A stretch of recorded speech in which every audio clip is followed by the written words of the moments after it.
যারা ছাড়িয়া যেদিন পাখি তোরে পালাইবে, যারা ছাড়িয়া যেদিন পাখি তোরে পালাইবে। কি গো জানি না সেদিন আমায় কে শোনাবে কৃষ্ণ নামটি।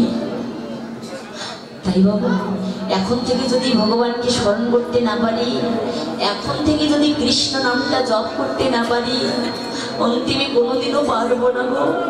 গীতায় বলেছেন অন্তকালে চ মামেব শরণমুক্তা কলেবরম য প্রয়াতি সমদ্ভাবম জাতি নাস্তি অত্র সংশয়।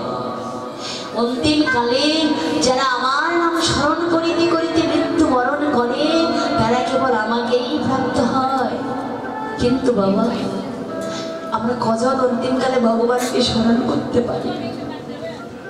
কি গো শুধু বিষয়ের চিন্তা করে করে, সংসারের আপন জনদের কথা চিন্তা করে, এই ধন সম্পত্তির কথা চিন্তা করে, যে ধন সম্পত্তি আমাকে ভগবানকে ভুলিয়ে দিল, যে ধন সম্পত্তির কারণে কৃষ্ণকে ভুলে গেলাম, সেই ধন সম্পত্তির চিন্তা করে করেই কিন্তু দেহ ত্যাগ করবো বাবা।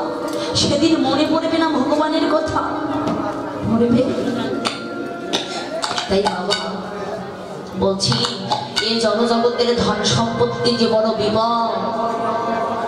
কি মা এই সম্পত্তি কিন্তু বাবা টুকরো টুকরো হয়ে যাবে, ভাগ হয়ে যাবে, যাবে না, কিন্তু হরিনাম